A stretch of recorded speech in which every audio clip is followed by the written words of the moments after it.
Assalamualaikum warahmatullahi wabarakatuh. Selamat datang dalam presentasi Blog Pengelolaan Lingkungan 2021. Kami dari kelompok 4, kelompok Subdas Tambakbayan, mohon izin mempresentasikan hasil kami tentang pengelolaan lingkungan Subdas Tambakbayan di Daerah Istimewa Yogyakarta. Sebelumnya izin memperkenalkan diri, saya Jamal Habibur Rahman, ditemani oleh rekan-rekan saya, ada Marinda Mustika Ayu, kemudian Mary Askarina, selanjutnya ada Miftah Arisko, selanjutnya ada Nurul Ramadhani, dan terakhir adalah rekan saya Ragil Setiawan. Lokasi kajian kami adalah Subdas Tambakbayan yang secara administratif terletak di Sleman dan Bantul, melewati 7 kecamatan, 5 kecamatan di Sleman yaitu Pakem, Ngemplak, Ngaglik, Depok, dan Berbah, dan 2 kecamatan di Bantul yaitu Banguntapan dan Piungan. Luas Subdas Tambakbayan adalah 3.499 hektar, hampir 3.500 hektar, dan bentuknya memanjang dari utara ke selatan.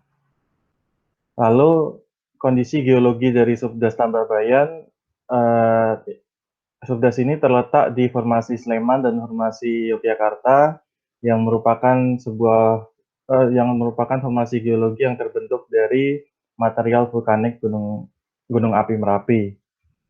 Secara iklim, Subdas Tambakbayan memiliki curah hujan tahunan 500 sampai dengan 2.000 mm per tahun dengan suhu tahunan antara 18 sampai 30 derajat Celcius, dan secara iklim Köppen termasuk ke dalam iklim AF atau iklim hutan hujan tropis atau iklim tropis yang sifatnya basah.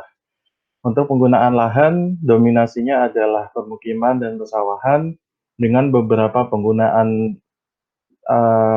perkebunan dan juga lahan terbangun mulai dari pertokoan dan juga fasilitas publik. Dan selanjutnya adalah kondisi penduduk paling banyak dan paling padat ditemui di Kecamatan Depok, diikuti dengan Kecamatan Banguntapan. Dua wilayah ini adalah wilayah dengan konsentrasi penduduk dan aktivitas penduduk di Subdas Tambakbayan. Selanjutnya, penentuan ekoregion di Subdas Tambakbayan dilakukan berdasarkan kondisi bentuk lahan. Secara regional, bentuk lahan yang digunakan adalah bentuk lahan regional Gunung Api Merapi dari stadia Gunung Api Merapi, lalu kemudian didetailkan kembali dengan bentuk lahan fluvial Sungai Tambakbayan, misalnya mulai dari lembah sungai hingga lereng samping di sungai. Selanjutnya, dalam menentukan strategi pengelolaan lingkungan yang akan kami terapkan di Subdas Tambakbayan, kami melakukan problem scoping atau penentuan masalah utama. Yang pertama, dalam hal pengelolaan lahan, permasalahan yang kami temui adalah ketimpangan penggunaan lahan atau ketidaksesuaian penggunaan lahan. Yang kedua adalah erosi di wilayah hulu yang juga menimbulkan masalah berupa sedimentasi di wilayah hilir. Dan untuk permasalahan air, yang pertama yang kami temukan adalah buruknya kualitas air sungai yang baik di hulu, tengah, dan hilir ini sudah termasuk ke dalam kategori cemar berat, seperti itu.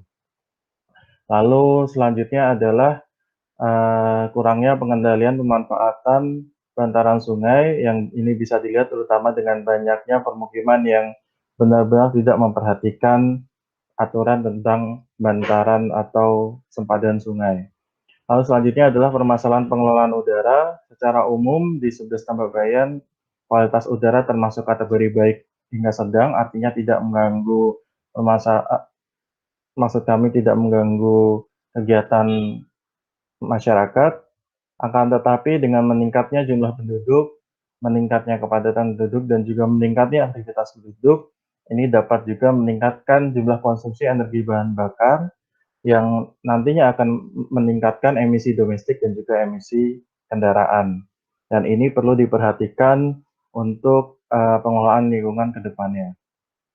Dan terakhir, permasalahan pengelolaan lingkungan yang kami temukan di Subdes Tambabayan adalah peningkatan jumlah penduduk yang dapat meningkatkan kepadatan penduduk yang ini nantinya juga akan meningkatkan risiko tumbuhnya permukiman kumuh dan permukiman berkualitas rendah karena meningkatnya kepadatan permukiman.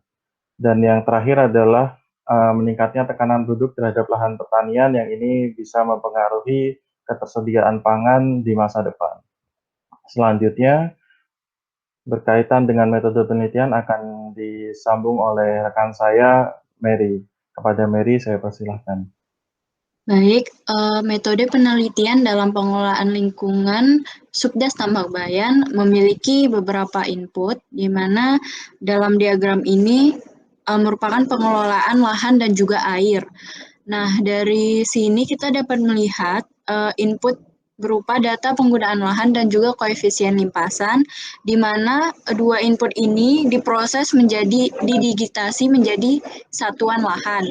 Dari digitasi tersebut menghasilkan peta satuan lahan. Peta satuan lahan ini kemudian dievaluasi lahannya dan menghasilkan peta kemampuan lahan. Peta kemampuan lahan tersebut diproses, yaitu dibandingkan dengan data penggunaan lahan sehingga ada peta ketimpangan lahan yang mana dianalisis, yang mana berbentuk analisis. Dan selanjutnya, input selanjutnya dalam pengelolaan air, yaitu data penggunaan lahan, luas lahan, koefisien limpasan, kebutuhan air per orang, populasi penduduk, kebutuhan lahan per orang, dan juga total produksi aktual untuk lahan.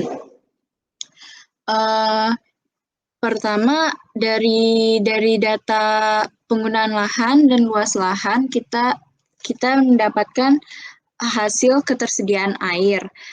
Dan dari data kebutuhan air per orang, populasi, dan juga kebutuhan lahan per orang, didapatkan kebutuhan air dan ketersediaan lahan. Nah, dari ketersediaan air, kebutuhan air, dan ketersediaan lahan ini menghasilkan perbandingan kebutuhan per ketersediaan air, sehingga output yang dihasilkan adalah daya dukung air. Kemudian dari lahan, dari pengelolaan lahan, yaitu total produksi aktual menghasilkan kebutuhan lahan dan juga ketersediaan lahan. Dari kebutuhan dan ketersediaan tersebut dibandingkan sehingga menghasilkan daya dukung lahan dan juga analisis daya dukung lahan. Dari seluruh output lahan dan juga air, kemudian dapat diidentifikasi permasalahan lingkungan yang ada di Subdes Tambakbayan dengan analisis isu strategis menggunakan metode DPSIR, sehingga dari setelah ditemukannya permasalahan dapat ditentukan solusi dari isu prioritas di Subdes Tambakbayan yang hasilnya berupa output pengelolaan lingkungan pembangunan berkelanjutan. Next.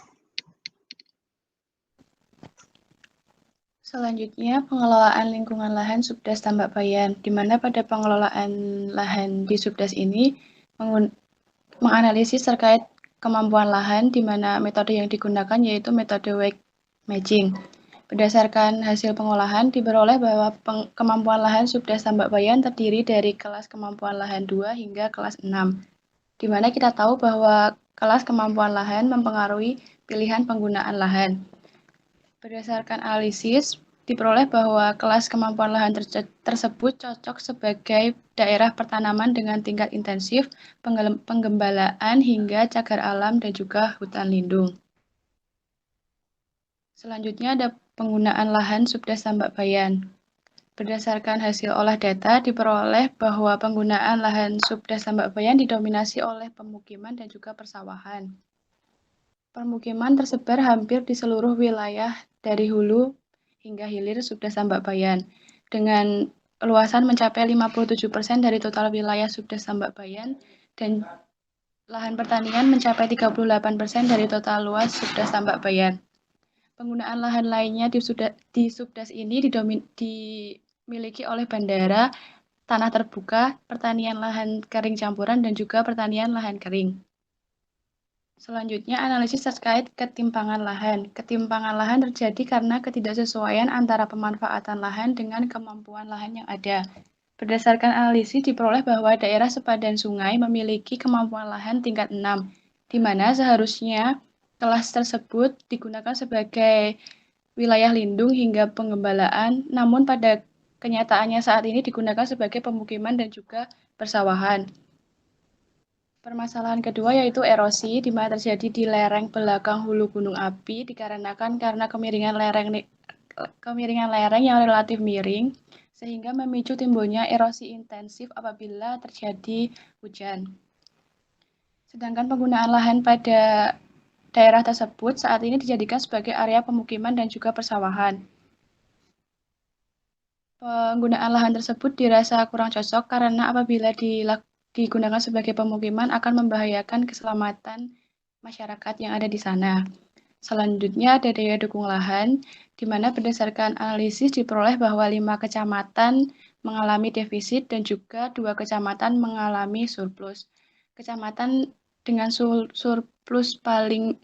kecamatan dengan nilai defisit paling banyak yaitu Kecamatan Depok mencapai angka 41.623,9.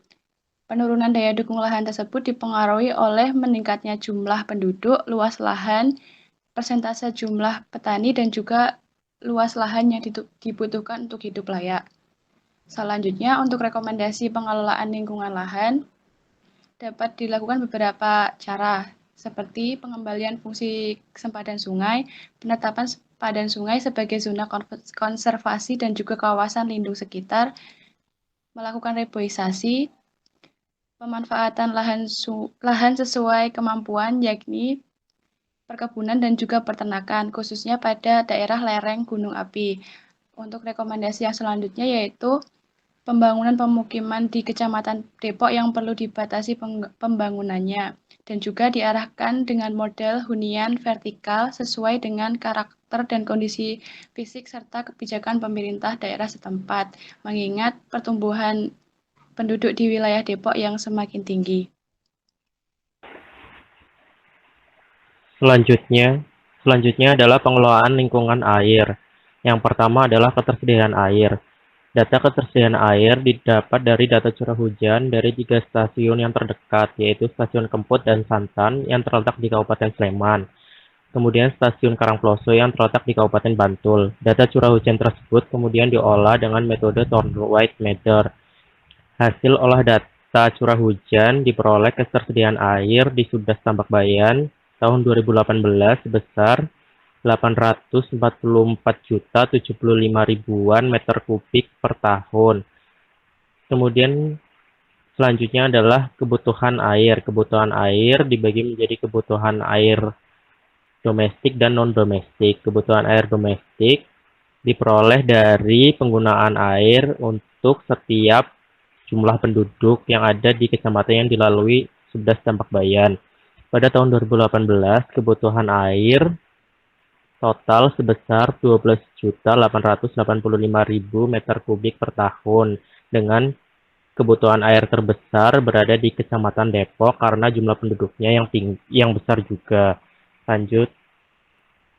Kemudian kebutuhan air non-domestik dibagi menjadi kebutuhan untuk ternak, pertanian, dan industri. Untuk ternak sendiri dibedakan menjadi 3, yaitu ternak besar, sedang, dan kecil. Kemudian untuk pertanian dibedakan menjadi sawah, lahan kering atau tegalan atau kebun. Untuk hasil kebutuhan air non-domestik diperoleh total sebesar 76.366 ribuan meter kubik per tahun, dengan persentase kebutuhan air pertanian sebesar 85% untuk sawah dan 15% untuk lahan kering, tegalan, dan kebun. Lanjut. Kemudian untuk daya dukung lingkungan air diperoleh dengan cara membagi antara ketersediaan air dengan kebutuhan air. Dari perhitungan diperoleh hasil daya dukung lingkungan air sebesar 9,46 yang artinya kebutuhan air penduduk domestik maupun non-domestik dapat tercukupi dan tidak mengalami defisit. Kemudian untuk indeks pemakaian air diperoleh dengan cara membagi antara kebutuhan air untuk setiap sektor dengan ketersediaan air. Dari hasil perhitungan tahun 2018 diperoleh hasil bahwa untuk setiap sektor masuk dalam klasifikasi 4 atau masuk kategori aman, dan untuk total kebutuhan air diperoleh klasifikasi 3 atau masuk kategori aman. Lanjut. Kemudian untuk status mutu air. Status mutu air ini diolah dengan metode STORET dengan menggunakan data dari Dinas Lingkungan Hidup dan Kehutanan Daerah Istimewa Yogyakarta dengan menggunakan 29 parameter, yaitu 4 parameter fisik, 23 parameter kimia, dan 2 parameter biologi. Dari hasil pengolahan diperoleh bahwa semua bagian sungai Tambakbayan, baik dari hulu, tengah, hilir, memiliki status mutu buruk atau tercemar berat, dengan pencemar tertinggi berasal dari bakteri coli tinja, fosfat, timbal, dan sulfat yang dihasilkan dari limbah domestik dan pertanian. Karena masalah status mutu air ini adalah masalah utama, sehingga dalam pengelolaan lingkungan airnya lebih menekankan pada untuk pengembalian status mutu air di Subdas Tambakbayan itu sendiri. Lanjut. Oke, kemudian selanjutnya adalah pengelolaan lingkungan udara. Jadi, baik buruknya lingkungan udara itu dapat diketahui dari emisi gas yang ada di suatu wilayah. Nah, emisi ini dihitung berdasarkan tiga sektor, yaitu yang pertama domestik, yang kedua peternakan, dan yang ketiga itu penutup lahan. Dari yang pertama, yaitu dari sektor domestik. Nah, dari sektor domestik ini menghasilkan emisi karbon dioksida. Emisi karbon dioksida nanti akan berpengaruh pada emisi gas rumah kaca yang akan mempengaruhi pemanasan global. Nah, emisi karbon dioksida ini dilihat berdasarkan konsumsi LPG, di mana konsumsi LPG ini akan menghasilkan karbon dioksida yang menjadi penyumbang gas rumah kaca. Nah, emisi karbon dioksida tertinggi itu ada di Kecamatan Ngemplak. Karena di Kecamatan Ngemplak itu konsumsi LPG-nya tinggi, paling tinggi, dan itu dipengaruhi karena jumlah penduduknya yang banyak. Nah, sedangkan emisi karbon dioksida terendah itu ada di Kecamatan Piungan karena konsumsi LPG-nya yang rendah dan jumlah penduduknya yang juga sedikit. Kemudian next, yang kedua yaitu emisi dari sektor peternakan. Nah, pada sektor peternakan itu menghasilkan tiga jenis emisi dari 2 jenis gas, yaitu CH4 atau metana dan N2O. Nah, di mana kemampuan dalam menyerap radiasi kedua gas tadi itu lebih tinggi berkali lipat daripada karbon dioksida, sehingga kedua gas tersebut itu menyebabkan pemanasan global yang lebih tinggi, lebih parah daripada karbon dioksida. Nah, untuk yang pertama yaitu emisi gas CH4-entrik atau dari fermentasi pencernaan. Itu terbanyak ada di Kecamatan Piungan. Karena ternak sapinya itu banyak. Karena sapi ini menghasilkan emisi metana terbanyak dibanding yang lain, dibanding ternak yang lain. Sedangkan yang tersedikit itu ada di Kecamatan Depok. Karena sedikitnya ternak yang ada di Kecamatan Depok, karena Depok itu sekarang merupakan daerah terbangun yang sudah banyak lahan terbangun dan permukiman, sehingga ternaknya sedikit. Kemudian yang kedua itu emisi gas metana dari pengelolaan kotoran. Nah, paling tinggi itu ada dari unggas dan yang paling rendah itu ada dari kerbau. Kemudian next. Nah, pengelolaan kotoran selain menghasilkan metana atau CH4 itu juga menghasilkan gas N2O. Nah, gas N2O ini emisi yang paling besar itu dihasilkan oleh sapi, sedangkan yang paling kecil itu dihasilkan oleh babi. Sedangkan kecamatannya sama ya, yang paling rendah itu Depok dan yang paling tinggi itu dari Piungan. Kemudian next. Kemudian ada kondisi emisi menurut penutup lahan. Jadi penggunaan lahan yang menghasilkan emisi dalam jumlah besar itu adalah dari sawah. Kemudian disusul permukiman. Emisi yang dihasilkan sawah itu paling besar karena banyaknya dekomposisi bahan organik serta luas lahan sawah yang masih cukup luas di Subdas Tambak Bayan. Penggunaan yang paling sedikit itu menghasilkan emisi bahkan tidak mengeluarkan emisi sama sekali itu ada pada bandara atau pelabuhan dan tanah terbuka. Next. Kemudian untuk rekomendasi pengelolaan lingkungan udara, itu yang pertama dengan penggunaan sumber energi alternatif seperti penggunaan kompor listrik, kompor induksi, dan kompor biogas untuk memasak. Yang kedua, untuk penanaman tumbuhan hijau di setiap rumah maupun pinggiran jalan. Dan yang ketiga, untuk pengelolaan pertanian kultivasi organik. Selanjutnya yaitu pengelolaan lingkungan sosial.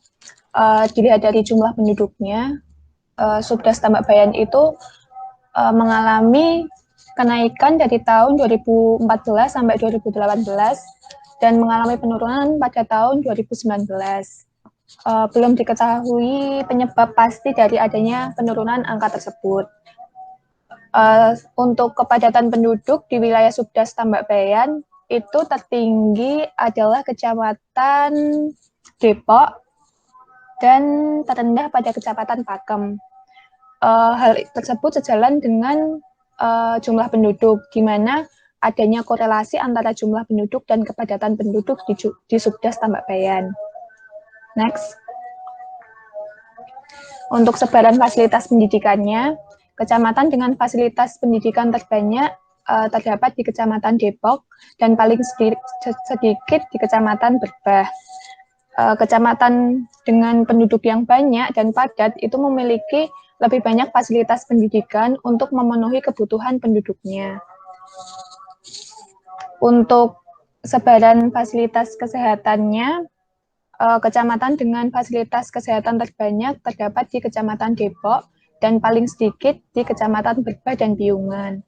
Persebaran ini tidak merata dan terlalu terfokus pada Kecamatan Depok. Alasannya hanya bagian dari Subdas Tambak Bayan di Kecamatan Depok saja yang dilewati jalan besar antar daerah, yaitu Jalan Kaliurang. Sementara itu, bagian Kecamatan Banguntapan yang dilewati Subdas Tambak Bayan bukan merupakan pusat kegiatan, sehingga tidak memiliki fasilitas kesehatan sebanyak fasilitas kesehatan di Kecamatan Depok. Next. Untuk indeks tekanan penduduk terhadap lahan pertanian, berdasarkan hasil perhitungannya, nilai ITP yang kurang dari 1 itu terdapat di Desa Harjo Binangun, Wedomartani, Sinduharjo, Batu Retno, dan Sitimulyo. Rendahnya nilai ITP pada kelima desa tersebut disebabkan karena ketersediaan lahan di wilayah tersebut memiliki lahan pertanian yang cukup, serta jumlah petani dan kebutuhan lahan pertanian yang mencukupi untuk masyarakat di desa tersebut. Kemudian wilayah dengan nilai ITP lebih dari 1 terdapat di Desa Pakem Binangun, Umbul Martani, Sardono Harjo, Mino Martani, Condong Catur, Catur Tunggal, Sendang Tirto, Banguntapan, dan Desa Potorono. Nilai ITP yang lebih dari 1 itu menandakan bahwa pada desa tersebut terjadi tekanan penduduk yang melebihi batas kemampuan lahannya sehingga daya dukung lahan pertaniannya rendah. Nilai ITP yang tinggi di Desa Condong Catur, Catur Tunggal, Sendang Tirto, dan lain sebagainya itu dikarenakan desa tersebut memiliki kepadatan penduduk yang tinggi dengan penggunaan lahan yang dominan digunakan untuk pertanian. Permukiman, maaf. Next. Untuk rekomendasi pengelolaan lingkungan sosial, yang pertama adanya pelaksanaan program keluarga berencana yang diperketat untuk mengendalikan kelahiran dan pertambahan penduduk. Kemudian adanya pemberlakuan peraturan yang tegas terkait migrasi, khususnya desa-desa sekitar yang melakukan urbanisasi ke wilayah perkotaan, serta adanya pemerataan pembangunan wilayah pedesaan agar penduduk desa tidak terdorong untuk melakukan migrasi ke perkotaan. Kemudian rekomendasi yang selanjutnya, adanya pengetatan peraturan terkait ahli fungsi lahan, guna untuk menjaga luas lahan pertanian sehingga tekanan penduduk terhadap lahan pertanian dapat terkendali dan lahan pertanian masih dapat memiliki kebutuhan pangan penduduknya. Kemudian adanya penataan ruang dan lingkungan guna untuk menekan munculnya permukiman padat dan permukiman kumuh di wilayah bantaran sungai di Subdas Tambak Bayan. Dan rekomendasi selanjutnya adanya peningkatan pengetahuan penduduk terkait lingkungan hidup terutama dalam pengolahan limbah domestik. Sekian presentasi dari kelompok kami, kurang lebihnya mohon maaf. Terima kasih. Wassalamualaikum warahmatullahi wabarakatuh.